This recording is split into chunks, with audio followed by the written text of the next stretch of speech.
First things first, congratulations. League Leaders Shield, Challenge Cup, nines, now you're in the grand final.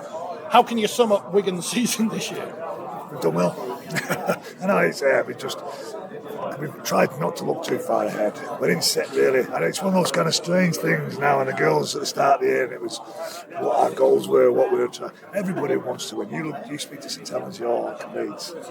They want to win the Challenge Cup. They want to win the League this year. Everybody wants that. Everybody.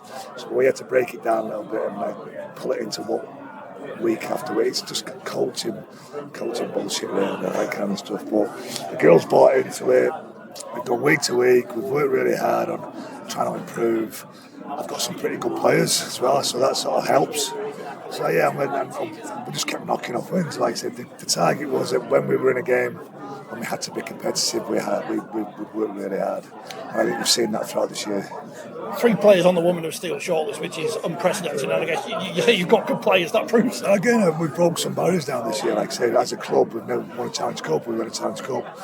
Like I say, we've gone from 4th in the table and to 5th in to 1st in the table. So and then we've won a League Leaders Shield for the first time. So it's like that kind of knocking down walls really. And like I said, then what we're aiming for now is to be, like I think it's probably the first team that's won all of them in 1 year. So it's nice to be in that situation when you are talking about just week after week after week, and all of a sudden they just keep ticking themselves off, and the girls can see that it works. And when we play in a certain way and things happen, and they go, "Hey, you're not half bad, you are." I'm like, "Oh yeah, it's not my first rodeo this." So it's kind of. But the girls have been brilliant, and like I say, having good players in the team does actually help.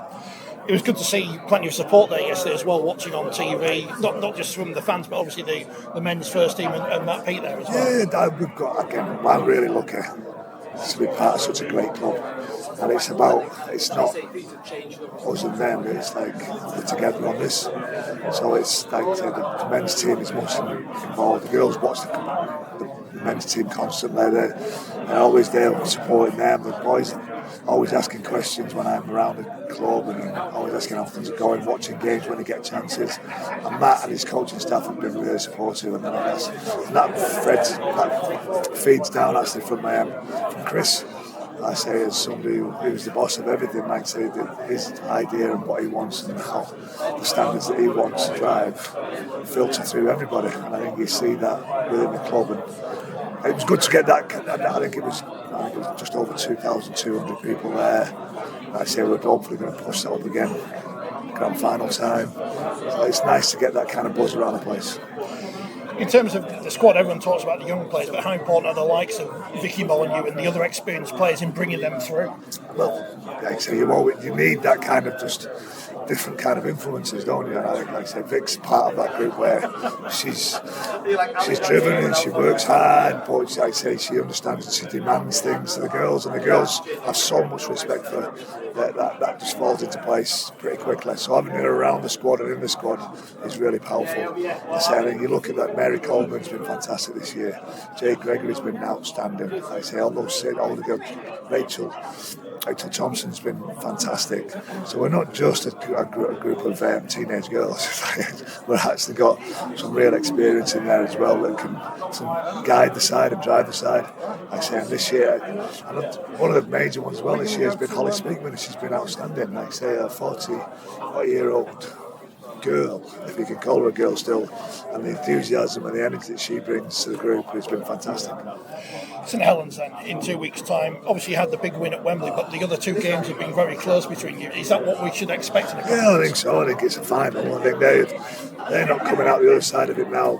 I think they came into probably a Challenge Cup with a little bit of overconfidence, but once they'd been there before, they thought they knew how to handle the day and what the day needed, and we sort of ripped that up a little bit because again we had no expectations of ourselves. We just wanted to go there and drive the standards up of the group, and it came off. We played exceptionally well. The scoreline dictates that, and we got a really good win. But we'd worked really hard for that. We came in early through pre-season, and that was a major target for what we wanted to be as a group. And then, like I said, there's only 4 points separate us now. Like a draw Rugby Park, and the win by 4 points at the totally wicked stadium that separates us. It's the top 2 best sides in the competition this year. They've lost once to us. We've drawn a game. I mean, it's like there's only really a draw separates us as well, but their draw against Leeds. So it's the final that should be really, I think, and I don't think anybody will be taking it lightly, and we're expecting fireworks. Was it quite nice to win a trophy in St Helens' backyard? Oh, it was lovely, yeah. It was really nice. Again, that's a once-in-a-lifetime kind of thing, and you realise you don't go to somebody's ground and get... It'd have been nice to get the League Leaders Shield that night, but that wasn't to be. But like I say, to go there and do what we did as a group, like I say, is pretty... And I think the girls loved it as well, because at one end you got the Saints fans getting behind their team, at the other end you got another 4,000 or 5,000 fans getting behind your team, and the girls loved it, and I think the Saints girls probably the same. It was a great experience for them, and something that we can hopefully replicate in the future.